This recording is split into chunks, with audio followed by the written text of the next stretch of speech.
Today we will discuss the similarities and differences between the soldiers of the Indian British Army and the armies of the Mexican Revolution. Specifically, we will discuss how the British Indian Army was much more organized than the Mexican armies, and how the Indian armies were influenced by their colonizers, the British, more than the Mexican armies were influenced by their colonizers, the Spanish.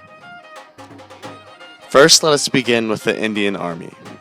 Formed after the Indian Rebellion of 1857, the British Indian Army was a volunteer group composed of British generals and officers and Indian soldiers.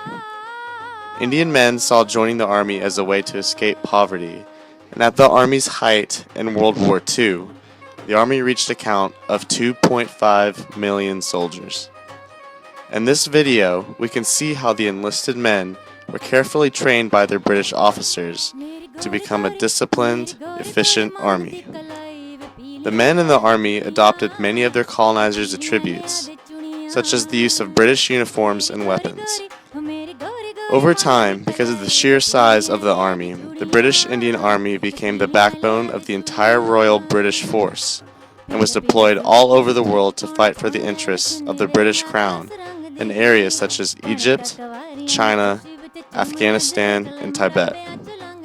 The Indian British Army most notably fought in World War I in Europe and the Middle East, and in World War II in Africa, the Middle East, Italy, and East Asia. It is apparent that because the British Army used the Indian Army so extensively, the commanders held trust in the strength, organization, and ability of the British Indian Army.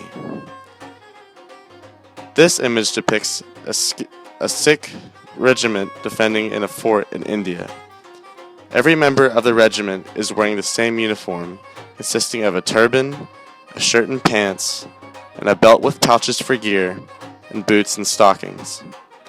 Many of the soldiers wear gloves, and all are armed with a rifle. Most of the men seem ready to take orders and march. The fact that the men are stationed in a proper fort also shows how the British Indian Army was well prepared and shaped by the traditions of Europe. This image depicts another group of soldiers, seemingly ready for battle. All men are in their positions, and two men, likely officers, stand at the side giving orders. Again, all men are wearing the same uniform and are well armed.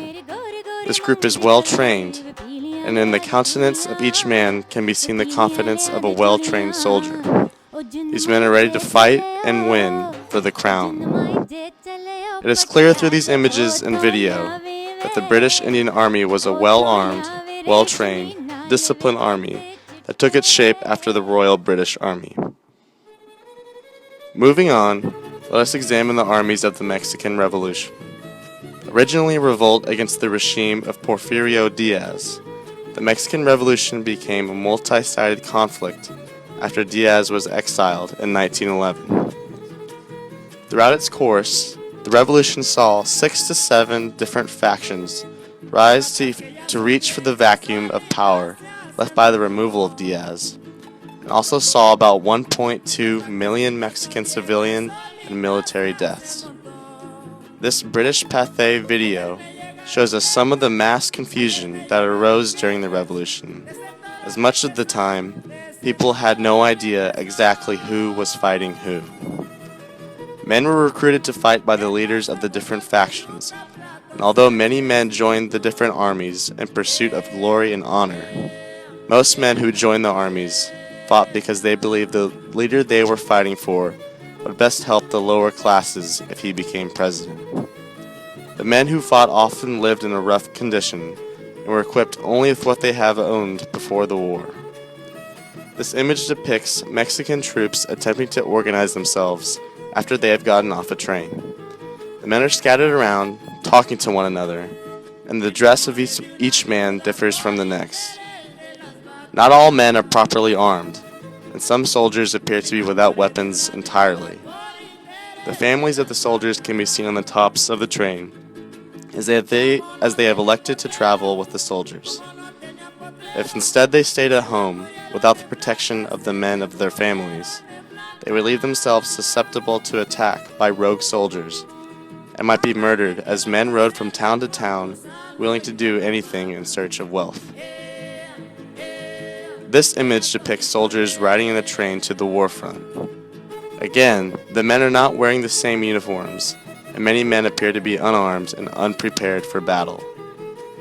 Many men appear skinny and weak, and most men look tired.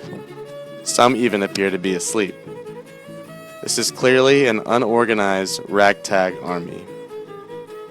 So finally, in conclusion, the soldiers of the British Indian Army were better trained and better prepared for battle than their Mexican counterparts. It is clear that because the Mexicans lacked the guidance from the Spanish that the Indians received from the British, the Mexican armies were much more informal and seemed less efficient than the British Indian armies.